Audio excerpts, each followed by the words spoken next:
नाजरीन, आखिर वही हो गया जिसका अरीशा को हर लम्हा डर था। शेरी आखिरकार अरीशा और राफे के दरमियान ऐसी गलतफहमी पैदा करने में कामयाब हो जाती है जिसने उनकी मोहब्बत की बुनियाद तक हिलाकर रख दी। सिर्फ एक फोन कॉल और कुछ अधूरी बातें ऐसी कयामत बनकर टूटती हैं कि राफे और अरीशा का रिश्ता एक ही पल में बिखरने के करीब पहुंच जाता है। जिस सच्चाई को अरीशा हर कीमत पर छुपाना चाहती थी, वही अचानक राफे के सामने आ जाती है। अब राफे की आंखों में पहले जैसी मोहब्बत नहीं, बल्कि शक, गुस्सा और बेइंतहा बेएतबारी साफ दिखाई देती है। राफे टूटे हुए लहजे में अरीशा से कहता है, आज मुझे समझ आ गया कि तुम मुझसे इतनी बड़ी बात क्यों छुपा रही थीं। शायद तुम्हारे दिल में आज भी किसी और की जगह बाकी है। यह अल्फाज अरीशा के दिल पर किसी बिजली की तरह गिरते हैं। उसकी आंखों से आंसू रुकने का नाम नहीं लेते, लेकिन वह चाहकर भी सच नहीं बता पाती, क्योंकि उसे डर है कि अगर पूरी हकीकत सामने आ गई तो सिर्फ उसका रिश्ता ही नहीं, बल्कि पूरे खानदान की खुशियां बिखर जाएंगी।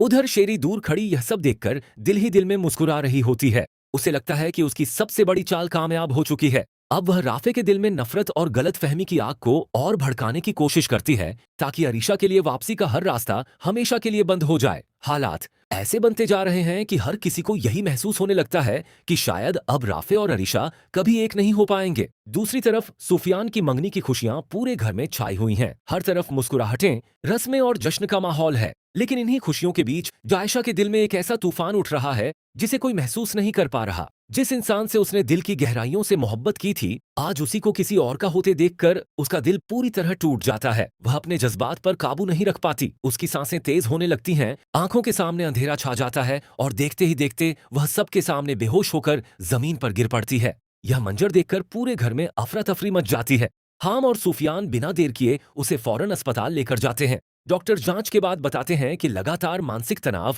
दर्द और बेचैनी ने उसकी हालत बिगाड़ दी है। अगर उसे जल्द सुकून नहीं मिला तो उसकी सेहत पर और भी बुरा असर पड़ सकता है। जब जायशा को होश आता है तो अरीशा उसके पास बैठकर बड़े प्यार से समझाती है, जायशा, मैं जानती हूँ कि तुमने सच्चे दिल से सुफियान भाई से मोहब्बत की थी, लेकिन अब तुम्हारी शादी अरसलान से हो चुकी है। माँ जी को छोड़कर अपनी नई जिंदगी को अपनाना ही तुम्हारी भलाई और खुशी है। जायशा नम आंखों के साथ जवाब देती है, भाभी, यकीन करें, अब मेरे दिल में किसी के लिए कोई जगह नहीं बची। आज जो कुछ हुआ वह सिर्फ घबराहट और परेशानी की वजह से हुआ है। लेकिन उसकी कांपती हुई आवाज और आंखों में छुपा दर्द यह बता देता है कि वह अभी भी अपने जज्बात से पूरी तरह बाहर नहीं निकल पाई है। बदकिस्मती से अरीशा और जायशा की यह सारी बातें ताईजान भी सुन लेती हैं। वह गुस्से से आग बबूला होकर कहती हैं, यह सब सिर्फ एक ड्रामा है। जायशा जानबूझकर सुफियान और अरसलान के बीच नफरत पैदा करना चाहती है। लेकिन इस बार हालात पहले जैसे नहीं रहते। उनकी अपनी बेटी ही सबके सामने खड़ी होकर कह देती है, अम्मी, अब बस भी कीजिए। पहले भी आपकी गलत फहमियों ने कई रिश्ते तबाह किए हैं, अब और लोगों की जिंदगी बर्बाद मत कीजिए।